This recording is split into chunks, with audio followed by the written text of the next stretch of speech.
नाज़रीन, कमिश्नर रावलपिंडी, बल्कि साबिक कमिश्नर रावलपिंडी लियाकत अली चट्टा साहब ने एक बार फिर पाकिस्तानी कौम से माफ़ी मांग ली है और उन्होंने कहा कि मैं जो है अपने किए पे बहुत ज़्यादा शर्मिंदा हूं, क्योंकि इन्होंने एक बार पहले भी पाकिस्तानी कौम से माफ़ी मांगी थी और इन्होंने तब भी बताया था कि ये अपने किए पर शर्मिंदा है। पता नहीं इन्होंने क्या क्या किया हुआ है जिस पर ये शर्मिंदा है, और जो ये हरकत कर रहे हैं मेरा ख्याल है कि इनका शर्मिंदा होना बनता भी है और ये बिल्कुल सही माफ़ी मांग रहे हैं। और पता नहीं इन्होंने क्या क्या किया है। इन्होंने बहरहाल 17 फरवरी को पाकिस्तान के जो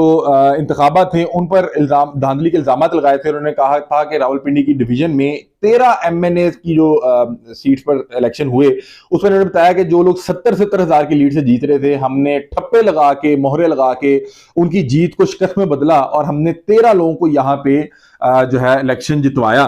और फिर उन्होंने कहा कि इनके ऊपर बड़ा बोझ था, इनके ज़मीर पे बड़ा बोझ था, मैं खुदकुशी करना चाहता था, मुझे जो है कचहरी चौक पे जो है सजाए मौत दी जाए। फिर उन्होंने कहा कि मेरे साथ इलेक्शन कमिश्नर जो है, चीफ इलेक्शन कमिश्नर जो है वो मुलविस हैं। फिर उन्होंने चीफ जस्टिस साहब पे इल्जाम लगाए और उसके बाद ये गायब हो गए। जो पाकिस्तान मुस्लिम लीग नून है उन्होंने कहा इनका दिमाग खराब हो गया, इनका जहनी तवाज़ुन ठीक नहीं है। पता नहीं अब इनका जहनी तवाज़ुन ठीक हुआ या नहीं हुआ, इन्होंने कोई अपनी पुरानी गोली दोबारा खा लिया है। अब बहरहाल इन्होंने अपने 17 फरवरी को जो दिया गया बयान था उससे बिल्कुल एक 360 का यू टर्न लिया और आज इन्होंने कहा कि मैं अपने बयान पर बहुत ज्यादा शर्मिंदा हूं और कौम से माफी मांगना चाहता हूं। मैं यहाँ पे जो साबिक कमिश्नर रावलपिंडी है लियाकत अली चट्टा साहब, अगर वो ये देख रहे हो तो मैं उन्हें कहूंगा कि आपकी माफी मांगना बनता है, आपको शर्मिंदा होना बनता है, क्योंकि आप जिन हरकतों में मुलविस रहे हैं और जो हरकत कर रहे हैं मेरा ख्याल है कि आपको वाकई शर्मिंदा होना चाहिए। बल्कि मुझे शर्मिंदगी हो रही है कि आप जैसे जो लोग हैं वो ब्यूरोक्रेसी में इतने अहम ओहदों पर फाइज रहे और कि जो बंदा ये कह रहा है कि मैंने कुछ खास मकासद के लिए पहले झूठ बोला था, पता नहीं आपने पहले झूठ बोला था या अब कुछ खास मकासद के लिए आप झूठ बोल रहे हैं, आप इस कदर इखलाकी बददियानत है या आपने खुद साबित किया कि मैं इस कदर इखलाकी बददियानत हूं कि मुझे कोई भी कुछ भी कह के कुछ भी सुहाना ख्वाब दिखा के कोई भी बयान दिलवा सकता है। क्योंकि आज जो इन्होंने अपने बयान में जो इलेक्शन कमीशन के सामने इन्होंने रिकॉर्ड करवाया उसमें ये खुद एतराफ कर रहे हैं कि ये इस कदर बददियानत और इखलाकी तौर पे इस कदर करप्ट आदमी है कि इन्हें कोई भी अच्छा जो है मुस्तकबिल का, अच्छे फ्यूचर का, एक अहम ओहदे का जो है ख्वाब दिखा के, लालच दिखा के इनसे कोई भी बयान जो है वो दिलवाया जा सकता है। आज जब इन्होंने इलेक्शन कमीशन के सामने अपना जो बयान रिकॉर्ड करवाया उसमें इन्होंने कहा कि अपने पहले दिए गए बयान पर शर्मिंदा हूं, वो एक गैर जिम्मेदाराना अमल था और गलत बयानी उसको करार दे दिया। उन्होंने कहा जो मैंने पहले किया था वो गलत बयानी थी। पता नहीं उस दिन इनको हुआ क्या था, शायद ये वाकई जो जहनी जो बीमारी में मुब्तला हैं, अल्लाह इनको सेहत दे बहरहाल, लेकिन शायद उस दिन इन्होंने कोई गोली शोली खाना भूल गए थे। उस दिन पता नहीं इनका जमीर जागा था या उस दिन पता नहीं क्या हुआ था, पता नहीं अब इनका जमीर जागा है, मामला इनके क्या चल रहे हैं। इन्होंने कहा कि इलेक्शन कमीशन में बयान रिकॉर्ड करवाते इन्होंने कहा कि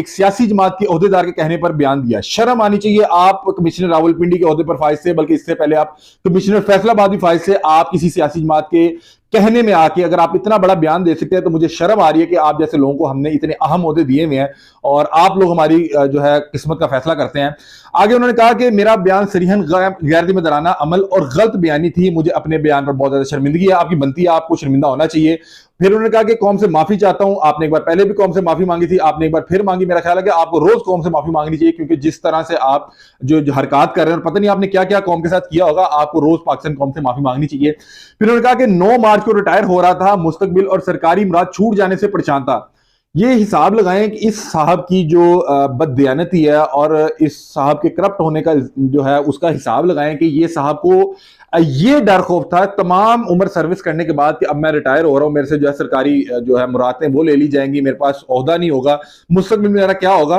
और इस वजह से ये एक सियासी जो है पॉलिटिकल जो एक्टिविस्ट है या वर्कर है उनके बहकावे में आ गए और इन्होंने इतना बड़ा जो है उस दिन इल्जाम लगा दिया इलेक्शन 2024 पे, जिसपे पाकिस्तानी अवाम का तकरीबन 40 अरब से जायद का जो खर्चा हो गया और आपने उसकी साख्त पर सवालिया निशान उठा दिया। और उसके पीछे आपके मकासद ये थे कि आप ओहदे से रिटायर हो रहे थे। आपने कहा कि आपने खुद कहा कि मुझे मुराद छिन जाने का डर था और मैं अपने मुस्तकबिल को लेकर परेशान था।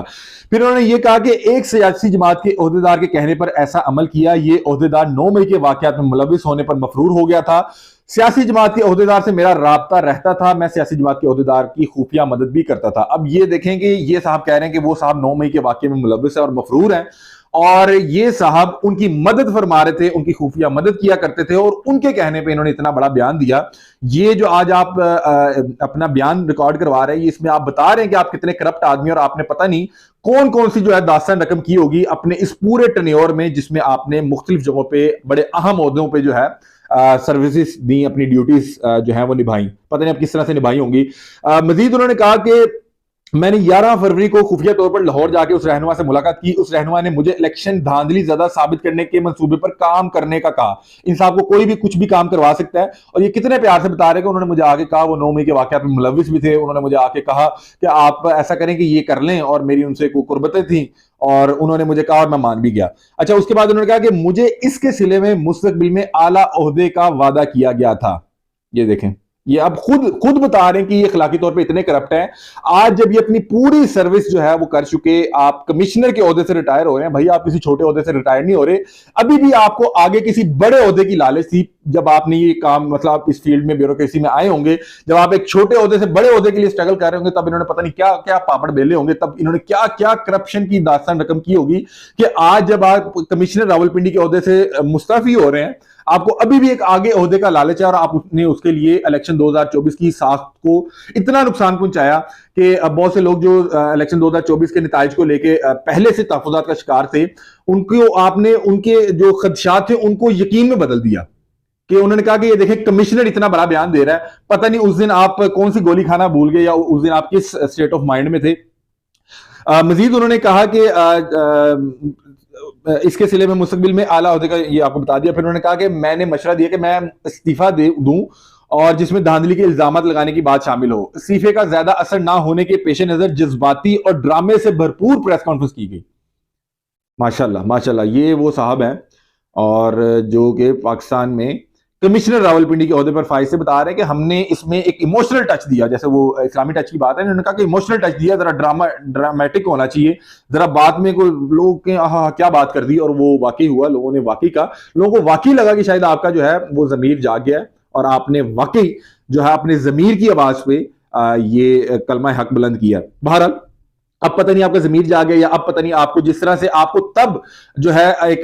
मुस्तकबिल में आला ओहदे का जो है लालच देके आपसे वो बयान दिलवा लिया, पता नहीं अब आपको कोई इस तरह का लालच देके कोई ये बयान ना दिलवा रहा हो। वल्लाह आलम, ये इन फ्यूचर भी हो सकता है कि जो कमिश्नर रावलपिंडी लियाकत अली चट्टा साहब हैं, ये दोबारा कोई इस तरह के जो है बयान दे दें कि तब उन्होंने मुझे आगे का फ्यूचर का प्लान देके, कोई लालच देके इस तरह का बयान जो है मेरे से दिलवा लिया था। फिर उन्होंने मजीद कहा कि चीफ जस्टिस का नाम जानबूझकर शामिल किया गया, मकसद अवाम में नफरत भड़काना था। मैंने पाकिस्तान सुपर लीग की प्रेस कॉन्फ्रेंस का बहाना बनाकर भरपूर ड्रामा किया, मंसूबे के मुताबिक खुदकुशी और फांसी पर लटका दो जैसे जज्बाती जुमले बोले। अफसोस अफसोस अफसोस हो रहा है। उसके बाद उन्होंने कहा कि मुझे कभी भी बशमूल इलेक्शन कमीशन किसी ने धांधली की कोई हिदायत नहीं दी, कोई भी आरओ ऐसे किसी अमल में मुलविस नहीं था, अपने किए पर बहुत ज्यादा शर्मिंदा हूं, पूरी कौम बिलखुसूस तमाम सरकारी मुलाजमीन से माफी का दरख्वास्तगार हूं। आपकी भाई माफी बनती है, और आपको मेरा ख्याल है कि रोज की बुनियाद पर पाकिस्तानी कौम से माफी मांगनी चाहिए। इन्होंने इस तरह की माफी 17 फरवरी 2024 पर भी मांगी थी, और इन्होंने कहा था कि मैंने पाकिस्तान की पीठ में छुरा घोंपा है। पता नहीं आपने उस रोज पाकिस्तान की पीठ में छुरा घोंपा था, या आज आप पाकिस्तान की पीठ में छुरा घोंप रहे हैं। बहरहाल, मुझे अफसोस ये हो रहा है कि आप जैसे लोग जो है ब्यूरोक्रेसी में इतने लंबे अरसे से जो है काम करते रहे, और कमिश्नर के ओहदे पर आप फाइज रहे, और आप बता रहे हैं कि आपको इस वक्त तमाम सर्विस करने के बाद जब आप रिटायर हो रहे थे, आपको रिटायरमेंट के बाद अपने मुस्तकबिल की फिक्र थी, और आपको था कि मेरे से सरकारी मुरादें छिन जाएंगी, और आपको एक शख्स जो आपके मुताबिक 9 मई के वाकयात में मुलव्वस है, आप उसकी मदद भी करते रहे। उसने कहा कि मैं आपको इन फ्यूचर एक अहम ओहदा, बड़ा ओहदा दे दूंगा। पता नहीं कमिश्नर के ओहदे से बड़ा क्या, पता नहीं आप सदर बनना चाह रहे थे, पता नहीं क्या आप बनना चाह रहे थे। बहरहाल, आप सारी सर्विस करने के बाद, रिटायरमेंट के बाद, आप इस कदर करप्ट और बददियानत आदमी थी कि आप एक बड़े ओहदे के लिए इस कदर बेहुदा और इस कदर घटिया जो इल्जामात अगर लगा सकते हैं, झूठे, क्योंकि आप खुद कह रहे हैं कि झूठा इल्जाम था, अगर आप अब ये झूठ बोल सकते हैं, इतना बड़ा झूठ बोल सकते हैं, और तो पता नहीं आपने सारी अपनी जो आपकी सर्विस होगी उसमें क्या क्या कारनामे जो है सर अंजाम दिए होंगे। आपका वाकई शर्मिंदगी बनती है। बहुत से जो सियासी जमातें इनको तब कह रहे थे कि ये इनका जहनी तवाज़ुन ठीक नहीं है, अब पता नहीं का जहनी तवाज़ुन ठीक हो गया है, ये पता नहीं इन्होंने दोबारा अपनी दवाई शुरू कर दी है, या पता नहीं अभी भी एक जहनी मरीज का ही बयान तस्वर किया जाएगा। बहरहाल,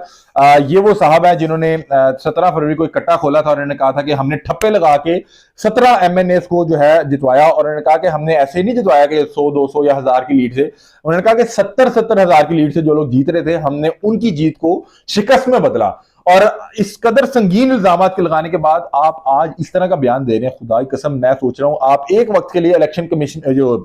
कमिश्नर रावलपिंडी है उसकी जगह बैठ के सोचें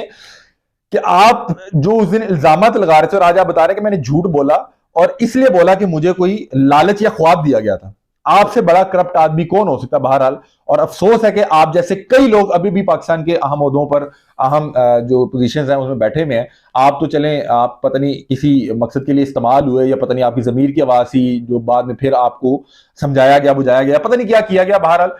17 फरवरी के बाद पहले बताया गया कि ये गिरफ्तार हुए हैं, उसके बाद बताया गया कि ये गिरफ्तार नहीं हुए, लेकिन ये उसके बाद से मंजर आम से गायब थे। पता नहीं ये कहां कहां गए, क्या क्या किया गया, इनको किन किन से मुलाकातें हुई, इनको क्या समझाया गया या क्या नहीं समझाया गया, कि इनका एक बार फिर से जमीर जागा। पता नहीं अब इनका जमीर जागा है या तब इनका जमीर जागा था। बहरहाल अपनी राय से में आगाह कीजिएगा। तब तक के लिए अपने मेजबान अलीम तक दीजिए इजाजत। अल्लाह हाफिज।